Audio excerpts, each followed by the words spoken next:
This video is going to focus on two different ways we can compare investments. We're going to be looking at annual return and total return.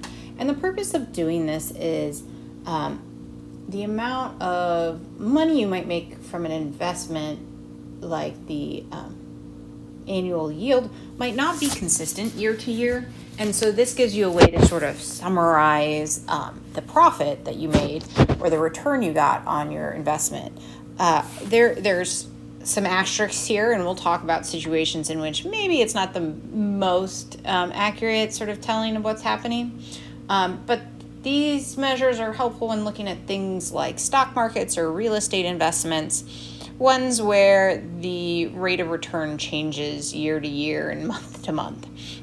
All right, so what is total return? You've actually done total return before. It's just a relative change. And we did relative change, back when we had our percentage lesson.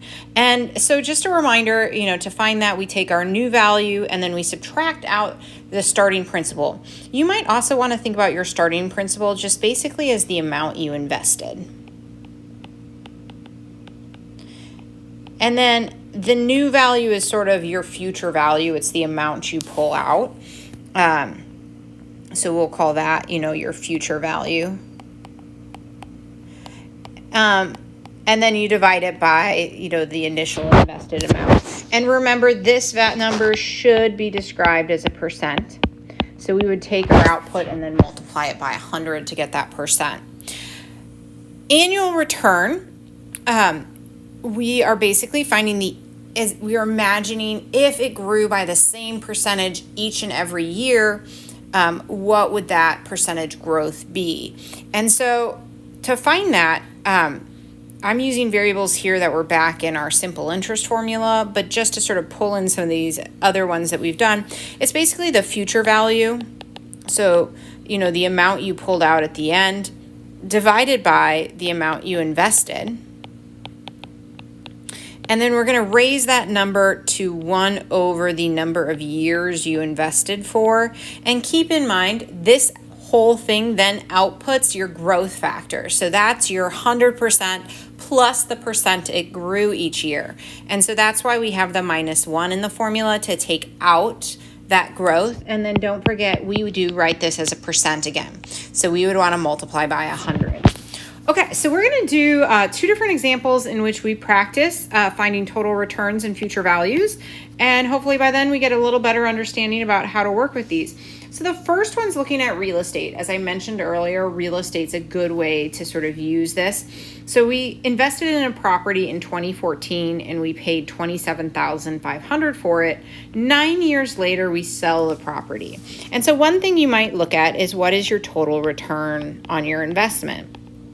Well, total return, we find that by taking our value we wound up with, so the $43,400, and we're going to minus the value we invested and then divide it by the value we invested.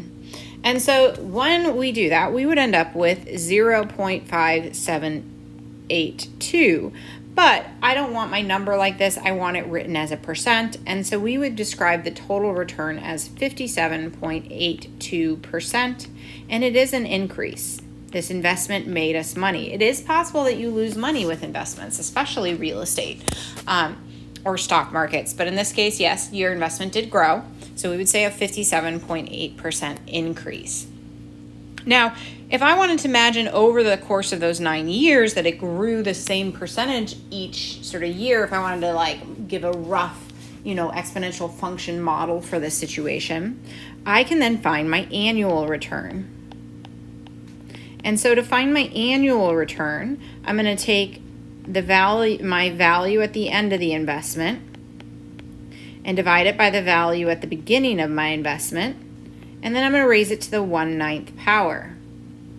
When I do that, I get that growth factor, the 1.052. Now remember, thinking back, this is telling me basically 100%. So I got back 100% of what I put in each year, plus about 5.2% extra. And so the number that matters in this case is that 5.2. So we would say that our annual return about every year it made 5.2%, which is a pretty good investment. So it's something that you could consider when looking at, I have this savings account that's only going to make 2% interest per year. This real estate investment made about 5% interest per year. That would be the better place for my money. Now we can do these sort of comparisons between problems like what we ended with in the previous video. So if we remember in the previous video, we compared what would it be like if we invested in a monthly amount versus a lump sum payment. And so when comparing those two types of investments, I could find total return and annual return. Now we're going to talk a little bit, because when we deal with the monthly payments and we're looking at these numbers, it's not necessarily telling, because not all the investment is put in up front. So these numbers are going to seem small with these types of accounts. And that's just how it is going to be. Monthly. Helps if I can spell monthly. All right, so let's start with the monthly account.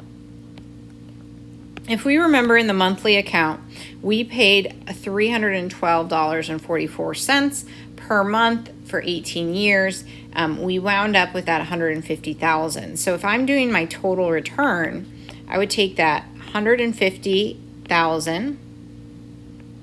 I'm going to minus the amount I put in. And we did figure that out on the previous problem. It's right here. It's that 67,487 number. So 67,487.04. And then that's the number I would divide by as well. And this comes out with 1.2226. So thinking about that, that's not the percent. The percent increase is actually 122%. So over those 18 years, our money in there did more than doubled. So that's a pretty good growth amount. Then I can look at it year by year. And so you'll notice if I do the annual return, I would take that output number, the final value, and I'm going to divide it by the amount I put in. And then we're looking at an 18-year period, so 1 over 18, and then minus the 1, and you would end up with 4.54% yearly growth. And you might be going, wait, that doesn't make sense. This account had an APR of 8% and it was compounding. How then does my annual rate go down, or annual return be less than that? Well, the reality is I'm investing over a period of time. That $6,000, that $67,000 amount wasn't in the account all at once. It slowly got added to the account. And so when you average out that percent growth, initially you're not gaining as much because there's just not as much money in the account as when you are later in the investment. And so that's why when we look at it over the course of 18 years, this is one of those situations where that APY over the course of my investment is actually smaller than the APR, because the sort of amount invested grows along with, the interest growing. Which is one of the reasons why I don't tend to love using annual returns when describing the advantages of monthly deposits or like periodic payment accounts. That's not the advantage. Obviously, a lump sum payment is going to make me more money.